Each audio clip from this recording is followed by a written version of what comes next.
Good morning and welcome to the Drill Hall and welcome to Nicholsons Small Business Conference in 2018.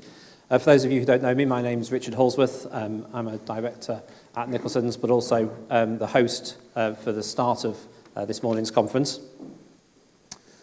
As my wife tells me, and this is a little bit dangerous being the International Women's Day today, but as my wife tells me, there's always a load of housework to do.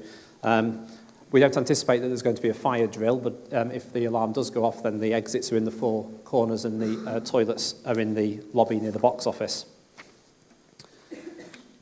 So we know that the stereotypical view of accountants are that we wear grey suits, we collect stamps, we have abacuses on the corner of our desks, and we all drive Volvo cars. I do drive a Volvo car, but hopefully that's the only one on that list. And when I was talking to some of my friends about this morning, I said, hopefully we're going to get sort of 50, 60 people here this morning. And they were like, never. If you get more than 5 people coming to a conference that accountants are talking to, you'll be lucky. And I wondered whether we could do something just to start this morning to try and dispel that myth. And I thought, well, I might try and take a photo, which could be interesting with the lights, of the audience to prove that there's more than 5 of you here. But then, because my friends won't believe me, they'll just say, well, actually, you just took that picture. It could be any conference. I thought we might try and take a selfie with me in the background. There is a point to this. So can we try everybody waving when I say 1, 2, 3? And like I say, it could be interesting with the lights. Right, ready? So after 3, if everybody can wave. 1, 2, 3. Brilliant. That's a good start. Right, and now for the selfie, because they know that my technology skills aren't good enough to put myself in the picture. So after 3, wave again. Ready? 1, 2, 3. Brilliant. Thank you. There is a point to that. In that, as with all conferences, we have a hashtag, and I'll put one of those pictures up on there in a minute. But please feel free to tweet away as we go along. But if you can put your mobiles to silence, that would be great. We wanted to do something a little bit different as well this morning, and we're using an app called Slido to canvass your opinion on questions. So. If you've got your mobile phone and if you go to slido.com, you can enter an event code which is Q196, and on there you'll then be able to ask questions. And if you've got a question that pops up as the speakers are talking this morning, pop it in there. If you want to put your name, that's great. If you don't, then don't. And at the end of the session this morning, we're going to have a Q&A. We're going to get the speakers back up to answer those questions. So slido.com, and the event code is Q196.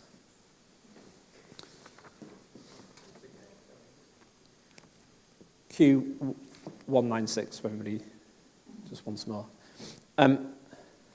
So we've got lots of great speakers this morning, but I just wanted to start with a little bit of information as to how Nicholsons got here today and why we decided to put this presentation on. Does anybody know what this number might represent? There's always one. No, it's not that. Anybody else got an idea? Business failures. It is business failures. So 59.6% of businesses fail in the first 6 years. And as you can see from the slide there, I was startled to realise that actually most of those failures are in years 2 and 3. So I started to think about why that might be, and came up with 3 reasons really. First one is that people start out in business and they've got some cash. They decide they're going to go into business on their own. They've got some cash behind them, and that sort of takes them through the first year. People are pretty good at what they do as well. They're good technicians, whatever their trade or skills, experience are. They're pretty good at it. And they manage to generate enough sales in that first year from family, friends, and people that they know in referrals. And it's pretty cool to run your own business, and it gives you lots of freedom. So they're excited about running it, and that kind of motivates them through that first year. So where does it go wrong? If businesses survive that first year, why do so many of them, going back to that slide, fail in years 2 and 3? Well, I think it's because people have to become entrepreneurs and they have to become managers, and they're not equipped with the skills to enable them to do that. They have to start developing sales and growing sales and thinking differently about what they're offering. And they also have to manage both their operations and people. And for all of us that do that, we know the challenges that can have. I went out and talked to some business owners and said, is that right? Do you feel prepared, to run your business beyond being a technician? Can you, managing people, managing operations, developing sales, marketing, those things? And the resounding answer I got was no. Actually, there are some things that keep us awake at night. And I think that happens in this 2 to 5 year period. People get overwhelmed with the task of running their own business, and maybe they decide it's not for them, or they have a business failure, and that's the reason for the high failure rate in those years. So I had some more conversations with people, and 8 or 9, 8, it's good accounting skills, tasks that business owners told us they were worried about: business planning, raising finance maybe, managing their money, bookkeeping, tax, understanding legal issues, employing people, staying safe online, hear all these horror stories, marketing, social media, digital media, health and well-being, and using the latest technology available. So for those of you who have logged into Slido, you'll see that we've put a poll on the screen. So when you go onto the page, there's questions and poll. If you click on poll, it should come up with a list of those 8 things. Throughout the morning, if you can just press next to the option those items that you think you worry about at night, those things that are a concern, and it'll just be a bit of a straw poll for us to look at later. So again, that's Slido and Q196. You can do that. So this morning we've asked some contacts and friends to come along to talk to you about some of those areas.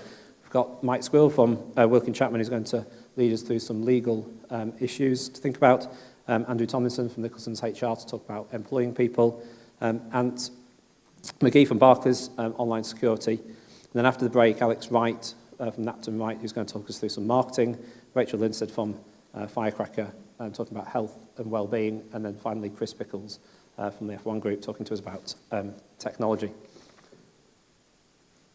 Before we get into that though, and I know some of you have been to a networking session here already this morning, I want to finish by asking you a question. How's business? It's a question that we're all asked when we go to networking events, whether it's how's business, how's it going, how are things. People always open with that question. And we always say that, right? It's good, it's great, but is it? So I've got 3 questions for you. Is it generating the work-life balance that you want? Is it generating the level of cash that you want? And most importantly of all, I guess, is it allowing you to live the life that you want? If the answer is no to any of those questions, then that's a slide that represents a business plan. Business plans don't have to be a 100-page document that you put a Perspex cover on and you bind, because those business plans get left in the cupboard, put on the shelf. They don't often get used. Some of the best business plans I've seen have been on one piece of paper and look pretty much like that. But maybe if the answer to those questions is no, it would be good to sit down and think about your business, think about how you're making money, whether it's the most efficient way of making money, and whether you feel on top of your bookkeeping, your marketing, your legal issues, banking, marketing, and technology.